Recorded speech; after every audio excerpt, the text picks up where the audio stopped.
평생의 행복을 위해서라면 지속적인 배움이 있어야 합니다. 도민을 위한 평생교육기관, 충청남도 평생교육의 컨트롤타워, 충청남도 평생교육진흥원.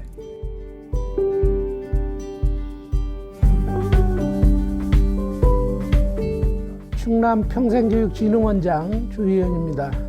저희 진흥원 방문을 진심으로 환영합니다. 저희 진흥원은 220만 충남도민의 평생교육을 진흥하기 위해 충청남도가 설립한 공공기관입니다. 과거에는 초중고 정규교육과정만 잘 받아도 평생 먹고 살 직업을 갖고 평생 직장으로 한평생을 살아가는데 불편함이 없었습니다. 하지만 이제는 평생 직장이라는 말 자체가 박물관에서나 찾아볼 수 있는 세상이 되었습니다. 이제 평생 교육은 선택이 아니라 필수입니다. 이와 같은 시대 흐름에 맞춰 우리 진흥원에서는 평생학습으로 제2의 인생을 준비하여 도민 모두가 행복한 충남을 실현하기 위해 임직원 모두가 최선의 노력을 기울여 나가고 있습니다. 감사합니다. 평생학습을 향한 더 나은 길. A better way for lifelong learning. 충청남도 평생교육진흥원에서 앞장서겠습니다. 충청남도 Institute for Lifelong Education will take the lead.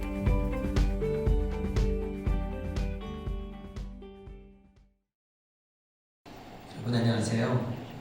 오늘 2020 충남 평생교육 정책 포럼으로 여러분을 초대합니다.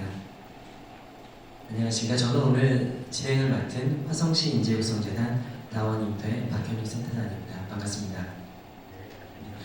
2020년 올 한 해 우리의 삶 속에서 가장 이슈가 됐던 키워드를 뽑으라면 코로나하고 팬데믹이 아닐까 싶습니다. 오늘 진행되는 포럼도 역시나 비대면으로 진행하게 되는데요. 여러분들과 주어진 시간 동안 좋은 이야기, 또 평생교육의 발전적인 이야기를 함께 나눌 수 있으면 좋겠습니다. 오늘은 특별히 포럼의 주제를 코로나 팬데믹 이후 평생교육 뉴노멀 시대의 학습 방법의 전환이라고 하는 주제로 여러분들과 함께 진행하도록 하겠습니다. 먼저 오늘 우리 이 자리를 초대해 주신 충남평생교육진흥원의 조희연 원장님 모시고 인사 말씀, 개회사를 듣도록 하겠습니다. 여러분 따뜻한 박수로 맞이해 주시면 감사하겠습니다.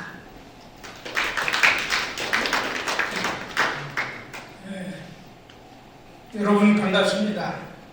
충남평생교육진흥원장 조희연입니다.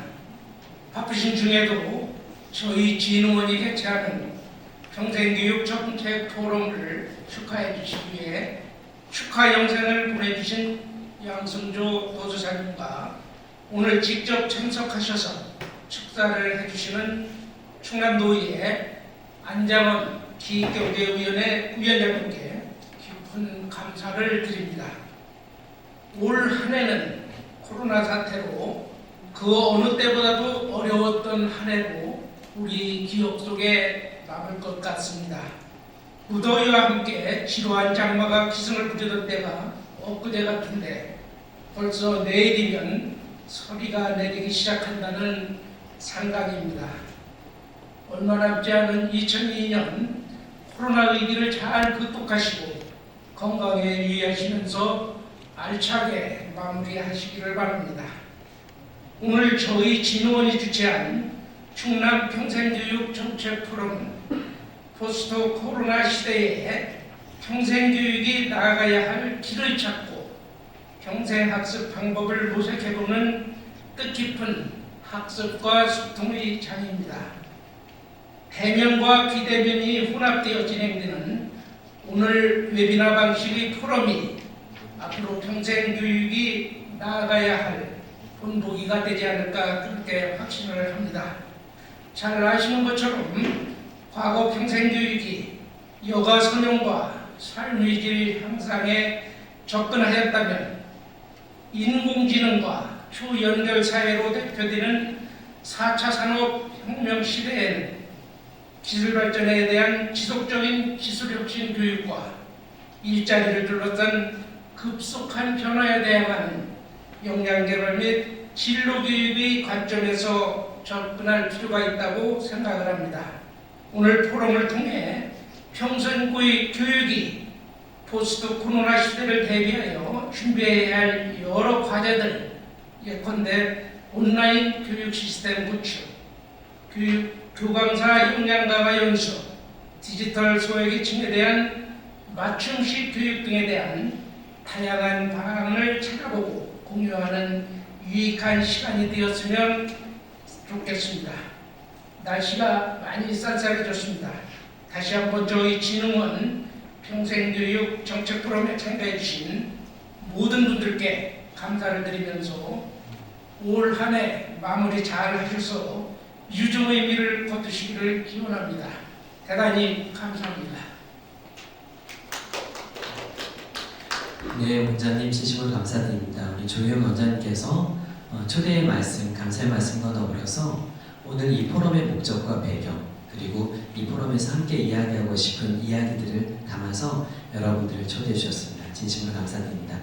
다음은 축사 두 분을 모셨는데요. 먼저 충청남도의 평생교육을 이끌어가고 계신 수장이시죠. 도지사님인데 양승조 충남도지사님께서 오늘 몸과 마음은 이곳에 우리와 함께 하시겠지만 바쁘신 일정 관계로 함께 하지 못하셨습니다.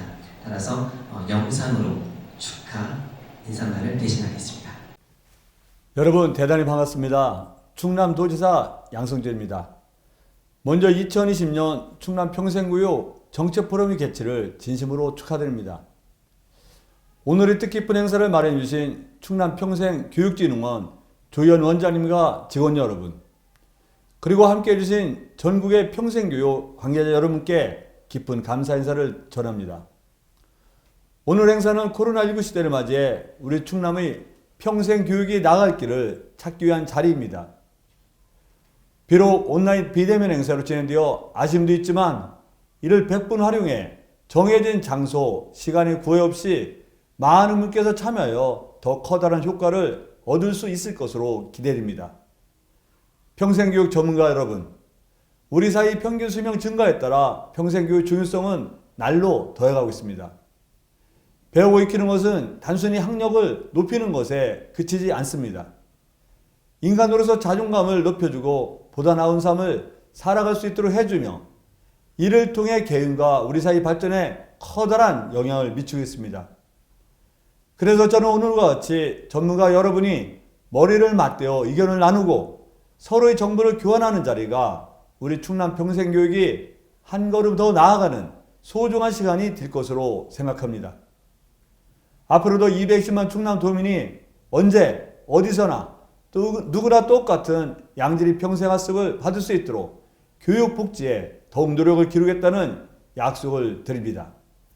다시 한번 충남평생교육 정책포럼의 개최를 진심으로 축하드립니다. 감사합니다. 네, 감사합니다. 도지사님 진심으로 감사드립니다.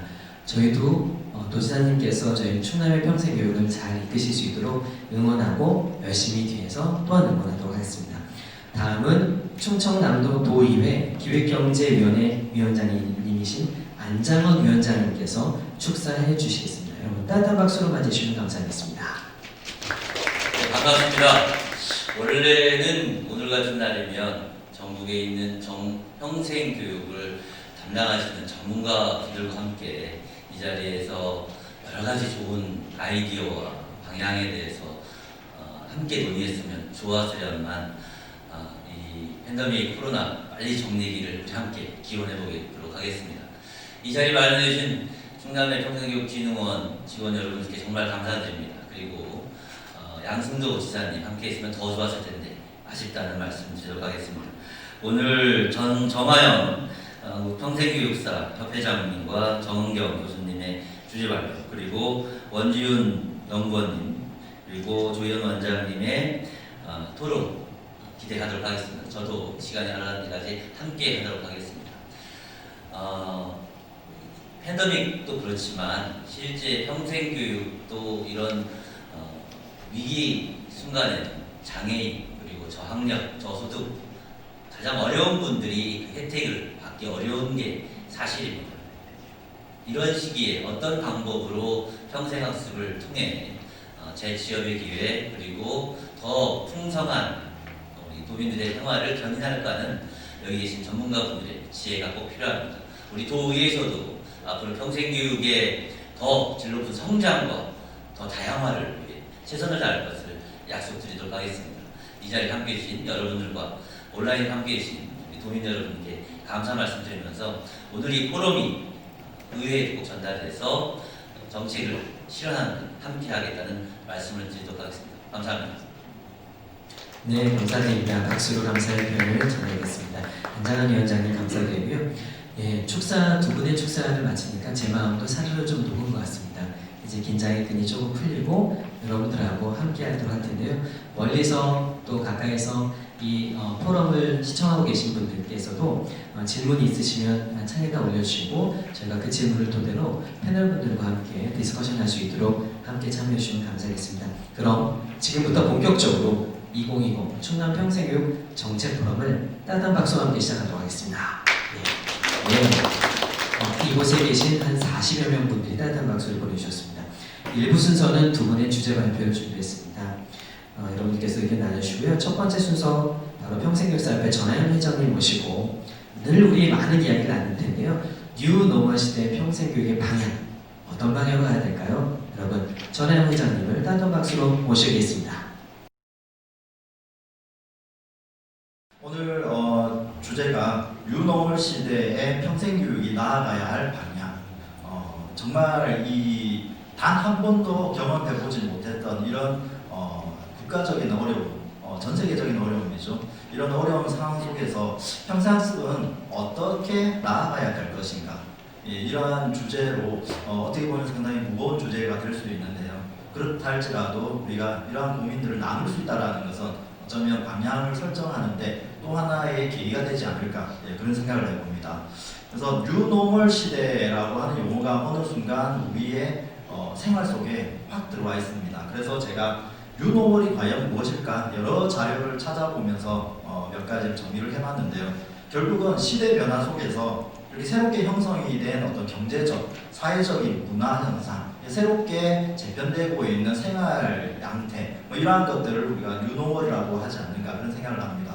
그럼 평생학습은 이러한 뉴노멀 시대에 어떤 모습으로 지금 우리 주민들에게 다가가고 있는가? 요즘 참 많이 나오는 말들이기도 합니다. 언택트 평생학습, 지금처럼 이렇게 직접 만나지 않고 우리 비대면으로 이루어지는 평생학습. 근데 그 비대면이지만 실시간으로 만나고 있는 온택트 평생학습.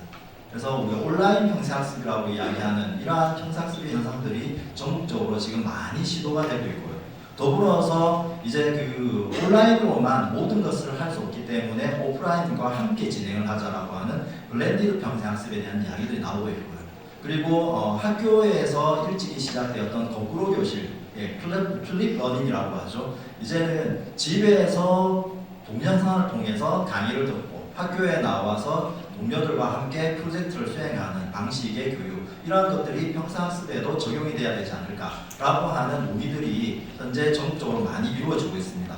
실제로 이제 그러한 논의들을 들여다보면요, 제가 이 전국적으로 이루어지고 있는 다양한 논의 속에서 몇 가지 논의점들을 가져봤는데요. 그 중에 하나가 온라인 평생교육이라고 하는 게 선택의 문제인가 아니면 필수인가, 여기에 대해서 우리가 한 번 정도 고민을 해봐야 되지 않을까 생각을 합니다. 전국적으로 이 평생학습은 거의 온에어 수준이라고 볼 수 있습니다. 지금 하루 상간으로 전국 각 지역에서 이런 웨비나라든지 웹포럼 그리고 온라인 평생학습이 지속적으로 이루어지고 있는데, 그런 것들을 봤을 때 과연 이런 논의에서만 그치고 있는 것이 아니라 실질적으로 온라인 평생학습이 효과를 나타내고 있다라고 하는 그런 사례들도 등장을 하고 있습니다. 그 중에 하나가 이런 변화된 시대에 우리가 언택트 기술을 어떻게 배울 것인가, 그리고 온라인 평생교육으로 갔을 때의 미디어를 활용할 수 있는 기술들을 배우는 평생학습들이 상당히 많이 진행이 되고 있고요. 그 다음에 더불어서 지금 아마 이 코로나19 사태로 인해서 평생학습관이 문을 닫는 이 사태에서 가장 힘겨워하시는 분들이 아무래도 평생학습 강사님들일 것 같아요. 저도 상반기에는 거의 강의가 없어서 집에서 놀기도 했었는데요. 이렇게 많은 강사님들이 힘겨워하고 있는데, 이제는 지역 단위에서 이 온라인 평생학습 강사 양성 과정과 같은 프로그램들이 만들어지고 있습니다. 온라인 평생학습 강사는 기존의 강사와 차이가 있느냐? 큰 차이는 없습니다. 기존의 평생학습 강사님들이 온라인 컨텐츠를 만들 수 있도록 도와드리는 그런 강의들이 열리고 있습니다. 그렇게 함으로 인해서 강의를 하지 못했던 강사님들이 자신들의 컨텐츠를 교육 컨텐츠를 온라인으로 영상으로 만들고 거기에 대한 제작비를 강사료 대신 이렇게 받게 하는, 그래서 어떻게 보면은 자구책으로 시작을 했다가 지금은 온라인 평생교육의 어떤 효과를 보면서 많은 분들이 온라인 평생교육 콘텐츠를 지금 만들어내고 있는 현상들을 볼 수 있고요. 그 다음에 지금 온라인 평생학습을 했을 때 가장 중요하게 대두되고 있는 존재가 하나 생겼습니다. 우리는 기존의 강의는 면대면 강의에서는 강사와 학습자의 직접적인 만남이 교육의 가장 중요한 장면이었는데요. 온라인 평생학습으로 전환이 되면서 이 강사와 학습자가 비대면으로 만나기 때문에 그 만남을 주선해주는 사람이 등장하기 시작했습니다. 바로 온라인 기기를 다루면서 프로그램을 작동시켜주고 학습자들이 온라인으로 접근할 수 있도록 도와주는 디지털 활동가, 디지털 퍼실테이터, 러닝 PD라는 표현까지 쓰고 있더라고요.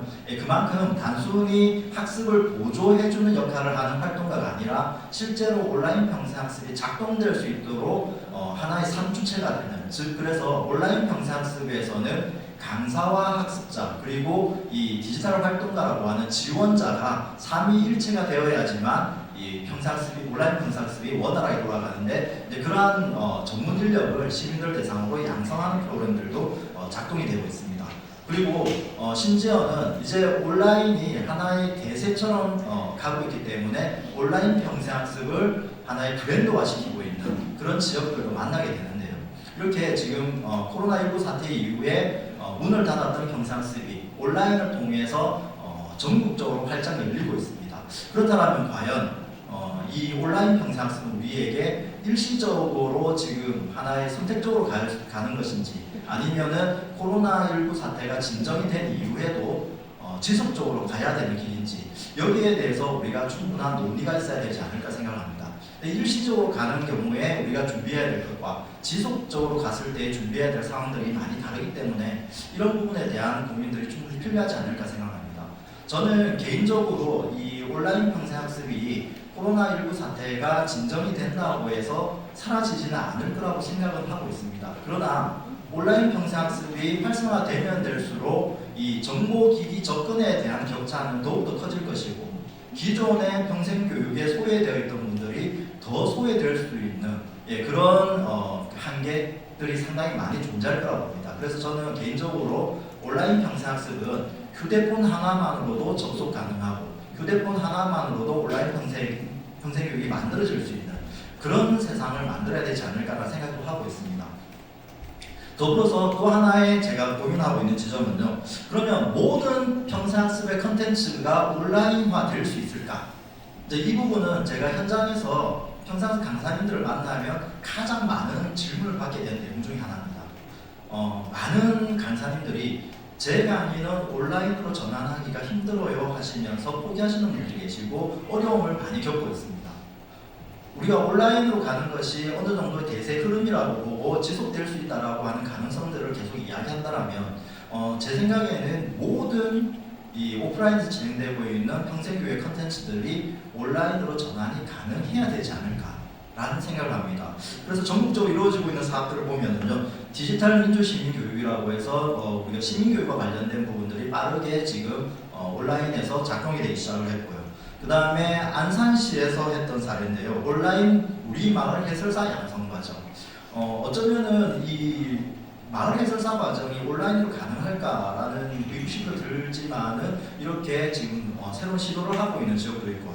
그리고 강남구에서 했던 사례 저는 상당히 매력적이었는데요. 어쩌다 마주친 클래식, 그리고 작지만 보석 같은 미술관.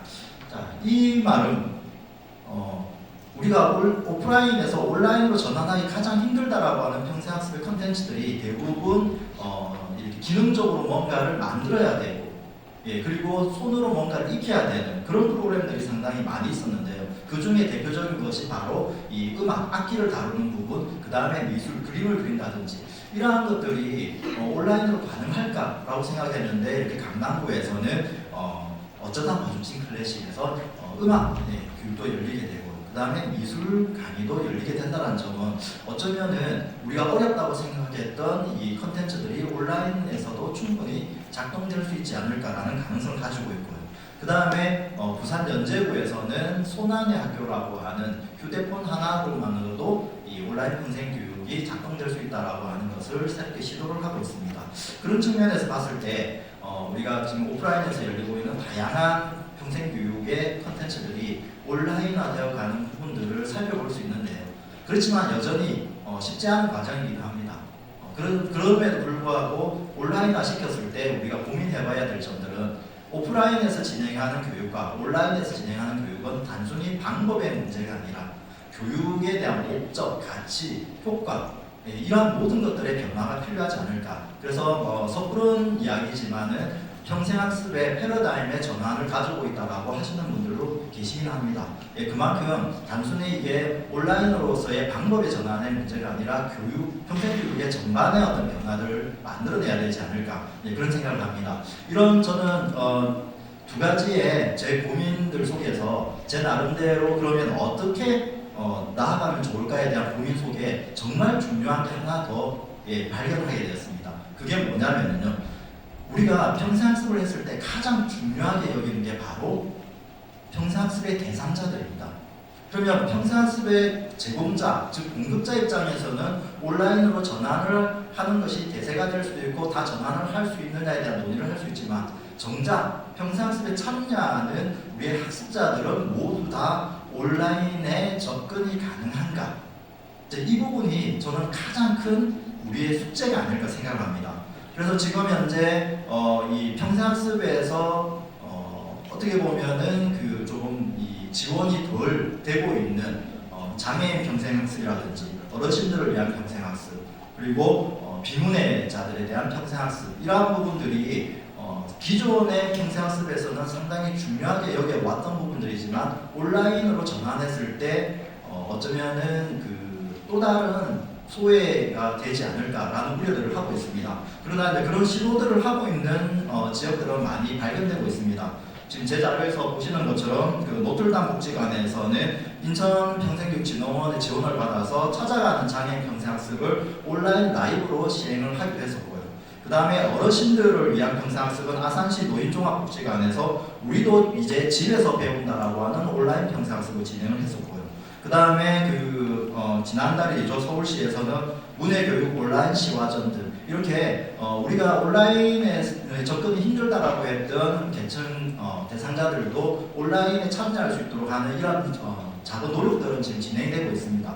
그러나 이러한 작은 노력에 비해서 실질적으로 이분들이 이런 온라인 평생학습에 대한 접근이 녹록지 않다라는 것은 현장에서 상당히 많이 발견이 되고 있고 평생학습이 나아가야 될 방향 중에 이 부분을 절대 놓치고 가면 안 되겠다는 생각을 하게 되었습니다. 이렇게 세 가지의 제 나름대로 고민 속에서 발견한 평생교육이 나아가야 되는 방향 몇 가지를 좀 소개를 해드리면요. 일단 앞서 말씀드린 것처럼 평생교육이 새로운 접근 방법을 모색하는 것을 넘어서서 본질에 대해서 조금 더 집중을 했으면 좋겠다라는 게 첫 번째 제 생각입니다. 그 말은 이 평생학습이 추구하는 기본적인 방향은 언제 어디서나 누구나 평생학습에 참여할 수 있는 기회를 보장해 주는 것이라고 생각합니다.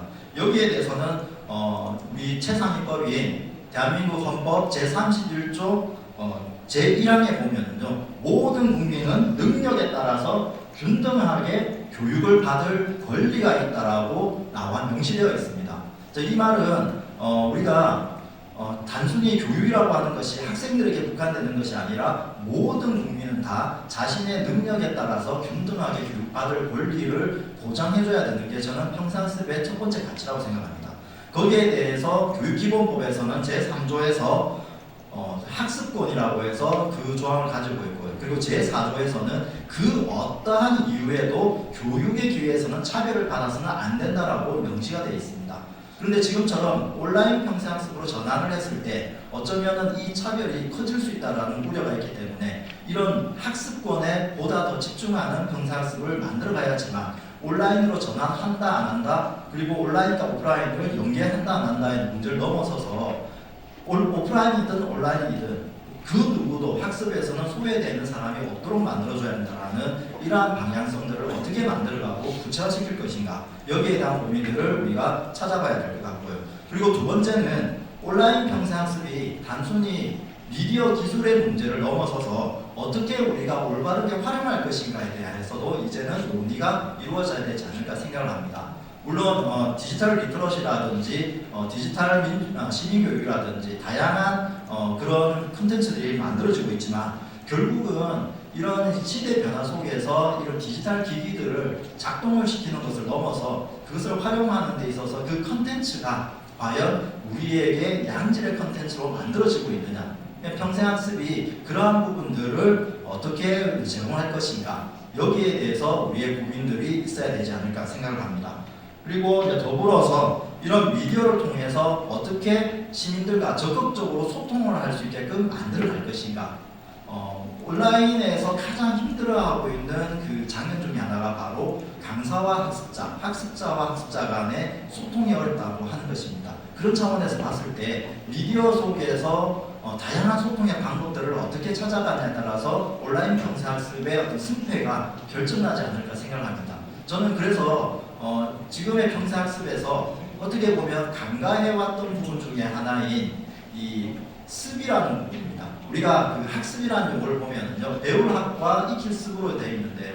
학교에서는 학과 습이 잘 이루어집니다. 즉 학교 교실에서는 배울 학이 이루어지고 학생들은 학교에 오기 전에 집에서 예습을 하고 학교에서 배울 학을 한 다음에 집에 가서 복습을 합니다. 그러나 평생학습에서는 이 배울 학은 엄청나게 많이 진행되어 왔지만은 익힐 습에 대한 내용들이 많이 이렇게 누락되어 있지 않았는가. 그런 측면에서 봤을 때는 이제 이 온라인 평생학습 혹은 블렌디드 평생학습이 되었을 때 정말 중요하게 우리가 고민해야 될 부분은 강의가 열리는 장면 이전에 어떻게 학습자들하고 미리 소통을 할 것인가 라는 부분, 학습의 환경을 어떻게 만들 것인가, 그리고 강의 이후에 이 학습자들이 배운 것을 어떻게 지역사회에서 실천해 나갈 것인가, 여기에 대한 고민들을 본격적으로 좀 해야 되지 않을까. 더 이상 평생학습을 강의장에 가둬서는 안 되겠다라는 생각을 가지고 있습니다. 그리고 마지막으로 지금 우리가 비대면을 넘어서서 즉 언택트를 넘어서서 온택트를 넘어서서 로컬택트라고 이야기하는데요.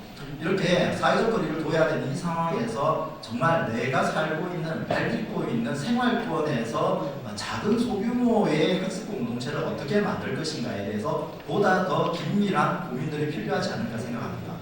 지금 그 평생교육법에는 시민학습 조직에 대한 지원 조항이 없지만 작년에 거기에 대한 안들이 나온 것으로 알고 있습니다. 즉 우리가 흔히 이야기하는 평생학습 동아리, 학습 동아리에 대한 이 법적 지원을 통해서 시민들이 주체적으로 참여하고 자발적으로 활동하는 이런 소규모 학습 모임을 지속적으로 만들어낼 수 있다면은 이러한 것들이 지역에 상당히 탄탄한 학습 문화를 만드는데 크게 기여할 것이라고 봅니다. 그런 측면에서 봤을 때는 지역의 문제를 학습자들이 학습 모임을 통해서 그 문제를 해결해 나가는 과정, 즉 우리가 늘 꿈꾸는 이 수기민주주의를 실현하는 가장 중요한 단위가 저는 이 시민학습 조직, 학습 동아리가 아닐까 생각합니다. 이런 측면에서 대규모의 평생학습이 갖고 있는 강점도 많이 있지만 이제는 소규모의 학습 조직을 통해서, 소규모의 학습 모임을 통해서 평생학습의 내실을 기하는 그런 과정으로 진행을 한다면 어쩌면 위기 속에 우리는 또 다른 기회를 맞이하지 않을까 그런 생각을 합니다. 제 이야기는 여기서 마치도록 하겠습니다. 감사합니다. 네, 감사합니다. 주제 발표의 첫 시작을 잘 열어주셨습니다. 우리 사회의 또 하나 그 필수적인 어떤 용어 중에 하나가 온라인이라든가 비대면일 텐데요. 기술을 이야기하기도 하고 삶의 양식을 이야기하기도 합니다. 평생교육에서 뉴노멀 시대의 평생 방향에 대해서 온라인을 중심으로 말씀 주셨는데요. 기술은 변화하고 그 변화하고 성장하는 스텝에 맞춰서 저희들이 또한 함께 가야 될 텐데요. 그 기술만의 문제가 아니라 그러한 변화 속에서도 평생교육의 본질은 뭐냐, 평생학습의 본질은 무엇인가에 대한 질문은 어쩌면 저와 이 방송을 시청하고 계신 분들에게 숙연하게 다시 한번 성찰하고 다시 한번 되새길 수 있는 그런 시간이 아니었나 생각이 들고요. 그와 더불어서 아무리 그런 변화 속에서도 평생학습이 갖고 있는 본질 중에 하나인 공동체, 학습 공동체를 또 어떻게, 어떤 방식으로 어떻게 만들어가며 그런 공동체의 삶 속에서 저를 포함한 우리 모두의 삶의 양식과 학습의 양식들을 어떻게 또한 변화를 이끌어갈 것인가에 대한 고민을 전한 회장님으로부터 함께 들었습니다. 이제 조금 더 편안하게 주제 발표 드릴 텐데요. 주제는 디지털 소외계층의 비대면 교육 진행 방안인데요. 우리 디지털 서울문화예술대학교 학교 이름이 길어서 제가 약간 힘든데 중요한 거는 디지털이라는 이름이 들어가 있습니다. 그래서 아마 오늘 주제 발표에 가장 잘 맞는 분을 모시지 않았을까 생각했는데요. 오늘 특별히 소외계층에 대한 어떤 그 대상을 초점을 둬서 우리들의 이야기를 한번 펼쳐나가겠습니다. 여러분 다시 한번 따뜻한 박수로 맞이해 주시면 감사하겠습니다. 네, 안녕하세요. 디지털 서울문화예술대학교 전은경입니다. 제가 맡은 주제가 디지털 취약계층의 비대면 교육 진행 방안 이런 주제인데요. 이 코로나가 장기화되면서 저는 제가 사이버 대학에 있는 사람으로서 디지털 교육에 굉장히 친숙한 사람의 입장에서 이 현상을 우리가 어떻게 이 상황을 어떻게 극복해 갈까 이제 그런 고민을 굉장히 많이 했습니다. 그런 고민을 하면서 동시에 가장 걱정이 되는 그룹이 바로 이런 디지털 취약계층의 비대면 교육, 학습권을 어떻게 보장할 것인가 이제 이런 부분이었는데요. 그런 고민을 같이 담아서 한번 보도록 하겠습니다. 자, 먼저 제가 현장의 소리를 조금 들어보았습니다. 첫 번째 보면 코로나가 빨리 끝날 줄 알았는데 끝나지 않아서 이 어느 평생학습관의 얘기입니다. 이제 영상 강의실 이제 만들었습니다. 그래서 이제 조금씩 이걸 만들어서 우리 이제 유튜브 통해서 내보내고 있습니다. 이제 이렇게 얘기하는 경우도 있었고요. 또 두 번째는 줌과 유튜브로 강의를 했더니 학습자가 변했다, 학습자 구성원이 변했다 이런 얘기를 하는 사람도 있었습니다. 특히 젊은 분들, 애경마들이 수강하기 시작해서 전통적으로 여기 와서 듣던 사람들보다 출석해서 듣던 사람들보다는 좀 다른 학습자 층으로 교육이 확대되었다 이런 얘기를 하는 경우도 있고요. 그 다음에 이제 정말 오늘 다룰 주제와도 밀접한 관련이 있는 이 무대 교육 같은 경우는 처음에는 그냥 스톱하고 있다가 일정 기간 지나면서 우리가 대책을 마련해야겠다. 그래서 전화로 수업을 하거나 또 1대1 방문을 하거나 이런 것들로 지금 현재 코로나 상황을 나름대로 해결을 하고 있더라고요. 그래서 우리가 지금 보면 굉장히 좀 코로나로 인해서 어떻게 보면 우리가 뉴노멀이 굉장히 좀 빨리 오지 않았는가 조금 원래 올 건데 이미 올 건데 좀 빨리 오지 않았는가 싶습니다. 그래서 여기 보면 굉장히 유명한 사티아 나델라라는 사람은 2년 걸릴 디지털 전환이 2개월 만에 이루어졌다. 이제 이렇게도 이야기를 하고 있습니다. 그래서 우리가 어쨌든 지금 코로나가 종식이 되더라도 아마 이 비대면 교육은 뉴노멀의 하나로 아주 주류의 교육 방법으로 정착을 할 것 같은 그런 예측을 할 수 있습니다. 우리나라는 뭐 이미 아시다시피 IT 분야에서는 세계 최고의 강국입니다. 여기 보면 뭐 그 전에 계속 1등 하다가 2017년 통계 가장 최근 통계이긴 하지만 이때만 이 아이슬란드한테 1위를 뺏긴 거죠. 근데 뭐 거의 차이가 없는 수준입니다. 이건 우리가 다 인정하는 바이고요. 심지어는 우리나라는 원격 교육 경험도 굉장히 풍부한 나라입니다. 고등교육 수준의 사이버 대학이라든가 방송대 또 뭐 방송 중고등학교 또 EBS 그죠? 그 다음에 원격 교육 업체 이런 것들이 굉장히 잘 발달해 있는데 우리 평생교육 분야에서는 이게 좀 분리되어 있는 게 특징이죠. 면대면 교육하는 사람들은 면대면 교육만 하고 또 이렇게 언컨택트하는 온라인 교육하는 데는 이제 온라인 교육만 하고 해서 이런 것들이 좀 시너지 효과를 내고 있지는 못하지만 이제 앞으로 이제 아마 우리의 이런 어떤 경험들과 어우러져서 우리의 이런 어떤 온라인 교육, 디지털을 통한 교육 같은 것들도 잘 되리라는 그런 생각을 합니다. 그런데 이런 어떤 이 디지털 기반의 이 온라인 교육들이 활성화되면서 제일 큰 문제는 바로 앞서 말씀드린 것처럼 디지털 취약계층의 문제입니다. 아시다시피 이 디지털은 일단은 디지털 기기를 쓸 수 있는 능력을 가지고 있어야 되고요. 또 그 기반이 갖추어져야 되는 두 가지의 조건을 전제로 하고 있습니다. 근데 비문해자들은 글 같은 걸 읽지 못하기 때문에 당연히 디지털 기기를 쓰지를 못하죠. 이런 분들이 아마 이 디지털 취약계층에 가장 중심되어 있는 분들일 것 같고요. 그 다음에 뭐 글은 좀 어느 정도 있지만, 읽고 쓸 수 있지만 디지털 기기를 전혀 쓰지 못하는 사람, 디지털 리터러시 문제가 해결되지 않은 사람이 또 문제일 겁니다. 이런 사람들은 결국은 이런 어떤 비대면 교육이 확장이 되면 될수록 굉장히 그 교육에서 소외될 수밖에 없는 그런 어떤 상황이죠. 이런 어떤 디지털 계층, 디지털 취약 계층은 사실은 이제 교육 소외 계층하고도 굉장히 중첩되어 있습니다. 여기 보면 디지털 취약 계층을 정보사회진흥원에서는 이렇게 잡고 있습니다. 노인, 저소득층, 장애인, 농업인으로 잡고 있고요.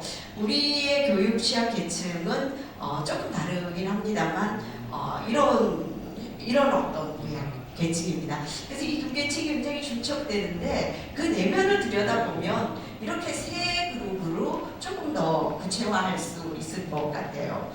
첫 번째 그룹은 뭐냐 하면 비문해자 그룹입니다. 이분들은 일반적인 교육도 실제로 참여하기 힘들죠. 문해력이 개발되지 않으면 힘듭니다. 그 두 번째는 디지털 접근의 저수준 문제하고 역량의 저수준 문제입니다.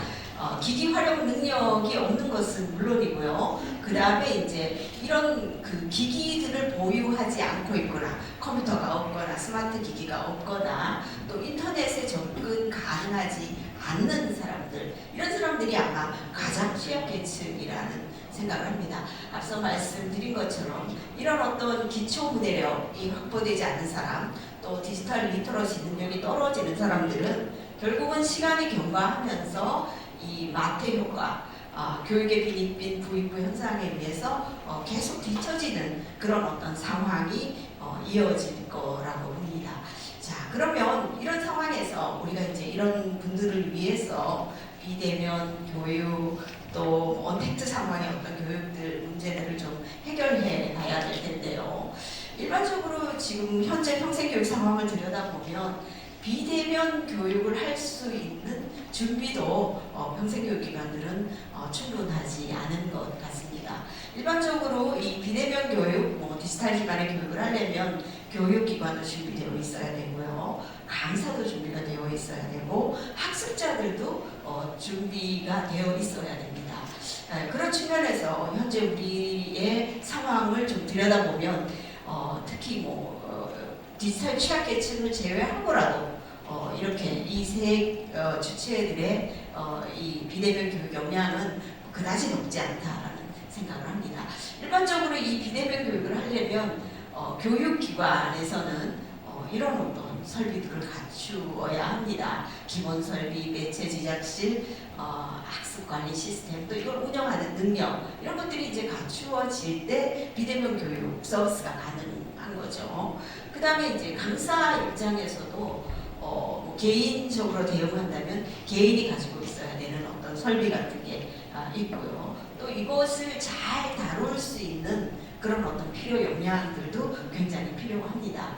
그 다음에 학습자 입장에서 최종으로 이 교육을 이용하게 되는 학습자 입장에서도 보면 적어도 이 상시 이용 가능한 PC나 스마트 기기 같은 게 있어야 되고요. 또 인터넷 상시 접속이 가능해야 되고 또 이 비용을 지불할 수 있는 그런 형편이 되어야 합니다. 제가 문예교육 쪽에 물어보면 이 돈이 많이 들어서 아마 이 디지털 기기를 쓰게 하더라도 아마 안 쓸 것이다. 굉장히 어르신분들이 알뜰하기 때문에 이런 얘기들도 하고 실제로는 마음 같은 것도 굉장히 어려움이라는 생각을 합니다. 또 이거에 덧붙여서 이제 이런 어떤 PC라든가 모바일 기기 능력 같은 게 갖추어질 때 이제 비대면 교육이 활성화 될 수 있을 것입니다. 자, 그러면 이제 이런 어떤 상황에서 디지털 소외계층을 위한 비대면 교육은 좀 어떻게 진행해 가야 하는가 그 부분을 좀 고민을 해보았습니다. 제가 생각하기에 코로나랑 관련해서 앞으로 이 비대면 평생교육 시나리오는 크게 두 가지일 것 같아요.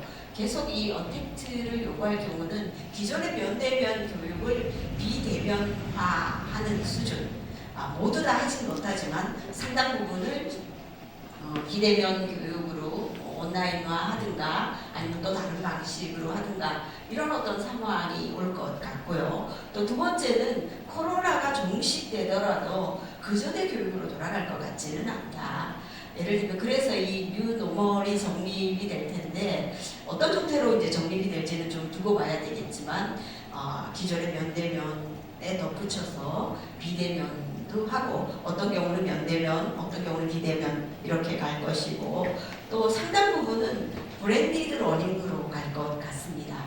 그래서 필요에 따라 면대면과 비대면이 따로 하기도 하고 또 그것이 융합되어서 연계 융합되어서 움직이는 그런 어떤 그 평생교육이 이루어질 것이다라는 생각을 합니다. 그러면 지금 쓸 수 있는 그런 어떤 비대면의 교육 방법은 크게 보면 이 언택트 상황에서 전통적인 방법과 동시형 강의, 비동시형 강의 이렇게로 구분할 수 있을 것 같은데요. 전통적인 측면에서는 지금 현재 아주 급하게 대처하고 있는 무대교실 같은 데서 나타나는 모습이기도 합니다. 전화 수업을 한다거나 교재나 학습지를 배달해서 우편으로 붙여줘서 그것을 어떻게 활용하게 한다거나 소위 학습 그룹이라는 형태로 많이 진행이 되더라고요. 그 다음에 또 뭐 이런 거랑 덧붙여서 가정 방문을 한다거나 이런 것들도 일종의 비대면 면대면을 못하게 그룹으로 못하게 하는 상황에 대응하는 방식인 것 같습니다. 그 다음에 조금 진보된 곳은요 그룹콜 같은 거 우리가 뭐 카카오톡의 그룹콜이라든가 이런 방식을 이용해서 음성 강의로 진행하는 경우도 제가 많이 봤습니다. 그 다음에 이거보다 조금 더 고급스러운 학습자는 줌이나 구글 미트라든가 네이버 밴드 같은 화상 강의, 동시형 강의죠. 이런 것들로도 진행을 하고요. 또 이제 좀 플랫폼도 가지고 있고 또 뭐 다른 어떤 플랫폼을 이용하는 경우는 주로 만든 자료들을 언제든지 볼 수 있게 업로드하는 그런 형태입니다. 지금 현재 보니까 평생교육 기관들은 자체 LMS가 없는 경우들이 많아서 그냥 유튜브에 올리는 경우가 제일 많고요. 아마 이제 사이버대학이나 약간 전문적인 교육기관들은 이 LMS를 쓰는데 아마 우리 이쪽은 아마 조금 부족한 것 같습니다. 심지어는 이제 개인 기관 홈페이지에다가 동영상을 올리거나 자료를 올리는 경우, 또 개인으로 올리는 경우 이런 경우들이 있습니다. 자 이렇게 보면 이 아마 전통적인 강의밖에 할 수 없는 사람들은 아마 비문의자들이겠죠, 그죠? 그 다음에 적어도 이 그룹콜을 쓰는 사람들은 글을 읽을 수는 있는데 다른 기기를 사용하지 못하는 사람들에게 이렇게 접근을 하고 있는 것 같아요. 그래서 이 비문의자하고 디지털 문의자 간의 이 비대면의 교육 방식도 좀 굉장히 다르구나라는 걸 볼 수 있습니다. 그래서 저는 지금 디지털 취약계층에서 취약계층을 어떻게 할 것인가 이런 고민을 저도 해보고 있는데요. 아마 이런 분들은 아무리 이제 디지털 기반의 교육이 활성화되더라도 디지털 활용 능력 이게 없기 때문에 우리가 조금 별도의 고민을 따로 해야 되지 않는가 싶습니다. 이게 지금 나타난 것처럼 비문의자 또 낮은 문해력을 가진 그룹 또 디지털 비문의자 이 세 그룹에 대한 특별한 그런 어떤 배려 이런 것들이 굉장히 필요하다고 봅니다. 앞서 말씀드린 것처럼 이런 어떤 방법들을 조금 정식의 교육 방법으로 나름 채택을 하고 그죠? 그 다음에 이들이 일단 비문의자가 되면 디지털 문해력을 확보할 수 있도록 디지털 문해 교육도 함께 지원을 해야지만 이분들이 이제 비대면 교육을 통해서 어떤 뭐 교육을 통한 삶의 질 향상이라든가 뭐 복지라든가 이런 걸 누릴 수 있을 거라는 생각을 합니다. 자, 이거는 지금 현재 나타난 현재 신문을 통해서 보여지는 언택트 교육 사례입니다. 이것은 이제 서산 충청남도 사례인데 앞서도 뭐 약간 소개된 거지만 과제물을 우편으로 보내고 1대1로 방문하고 전화를 하고 이렇게 하는 방식. 이것도 이제 정말 가장 낮은 비문의자 디지털 리터러시에서 가장 낮은 그룹을 한다고 하고요. 옹지는 이게 섬으로 된 곳인데 면사무소에 영상 강의 시스템이 있나 봐요. 그래서 거기에 모아놓고 교육을 하는 이런 것들도 이제 가능한데 저는 이제 마을회관 같은 데서 이런 걸 좀 하면 좋겠다라는 생각도 했습니다. 연수구는 이제 유튜브 채널을 만들었고요. 그 다음에 이제 여기 서울 같은 경우는 이 키오스크 생활문해교육으로 여기 보면 스마트폰을 크게 모형으로 만들고 이걸 사용하게 하는 그런 교육도 하고 있습니다. 그 다음에 이 기사는 서울교육청이 포니정과 HDC라는 곳에서 이 스마트 패드 650대를 줬는데 이것을 문해교육기관에 많은 양은 아니지만 지금 보급을 했습니다. 그래서 거기서 그 스마트 패드를 이용해서 이건 이제 터치하는 방식으로 그 안에 이제 앱 어플리케이션 같은 걸 심어서 학습할 수 있는 거죠. 이런 것들도 이제 좀 난처가 보여서 이게 어떤 기기 지원 차원에서 우리가 좀 고민해봐야 되지 않는가 싶고요. 그 다음에 이제 이것은 이거 국제적인 사례인데 아프리카 애들을 위해서 스마트 패드와 함께 문해교육 어플리케이션을 만들어가지고 문해교육을 하게 하는 그런 것들을 우리 그 코이카에서 지원하고 있는 걸 보았습니다. 우리한테도 이제 이런 게 좀 필요하지 않는가 이런 생각이 들고요. 자, 마지막으로 이제 정책 제언을 조금 해보도록 하겠습니다. 사실은 이 비대면 교육이 뉴 노멀로 자리 잡을 거라는 생각을 하면 우리는 조금 적어도 뭐 시도 차원 이런 데서는 굉장히 좀 적극적으로 대응을 했으면 좋겠다라는 생각을 합니다. 그래서 이렇게 이 디지털 교육위원회 같은 것들도 좀 만들고 소외계층 비대면 교육 및 이 소외계층을 위한 정책 개발을 좀 하시면 좋겠고 그 다음에 이제 이 교육의 질과 관련되어서 이 LMS 학습관리 시스템이 굉장히 중요합니다. 그래서 저는 충남 차원에서 이 LMS 시스템을 하나 구축을 하면 좀 공유해서 쓰면 좋겠다. 전체 시군이 이런 생각도 하고요. 예. 그 다음에 이제 이 다섯 번째 보면 역시 강사 교육은 굉장히 중요한 것 같습니다. 강사들도 이 디지털을 이용한 교육을 하라 했을 때 굉장히 두려워하기 때문에 이제 이런 부분 했으면 좋겠고, 예, 뭐 나머지는 좀 생략을 하겠습니다. 자, 마지막으로 이 디지털 소외계층을 위한 비대면 교육 방안은 고전적인 언택트 교육 방법 플러스 이 완전 비문의자는 이렇게 할 수밖에 없을 것이다 라는 생각이 들고요. 그 다음에 이 준문의자의 경우는 고전적인 언택트 방법 플러스 굉장히 좀 사용이 쉬운 스마트 기기들을 좀 보급을 했으면 좋겠습니다. 우리가 뭐 학교 교육이라든가 이런 데서는 스마트 패드 같은 거 굉장히 많이 보급하는데 우리 이 문해교육이나 또 장애인 교육 이런 데서 스마트 패드를 좀 구입해서 이분들이 좀 쓸 수 있도록 보급하는 것도 좋겠다라는 생각이 들고요. 그 다음에 디지털 비문의자들은 뭐 큰 문제는 없을 것 같고 단지 이렇게 굉장히 질적으로 디지털 교육의 질을 높이는 그런 어떤 전략들을 가져가야 되지 않는가 그런 생각을 합니다. 자, 이상으로 저의 발표를 마치도록 하겠습니다. 감사합니다. 네, 감사합니다. 전은경 교수님께서 디지털 소외계층의 비대면 교육 진행 방안이라는 주제로 말씀해 주셨는데요. 여기서 얘기하는 소외계층은 누구일까? 소외라는 의미가 뭘까?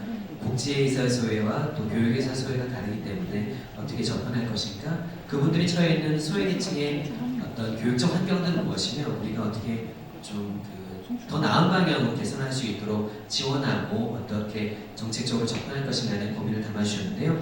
말씀 중에 중요한 것 중에 하나는 기술적인 지원과 정책 지원 중요하지만 사실 그분들에게는 또 하나 정서와 마음에 대한 어떤 회복력, 이런 정서적인 지원들도 함께 가야만 소외계층의 비대면 교육에 대한 어떤 촉진과 지원이 가능하지 않을까 싶습니다.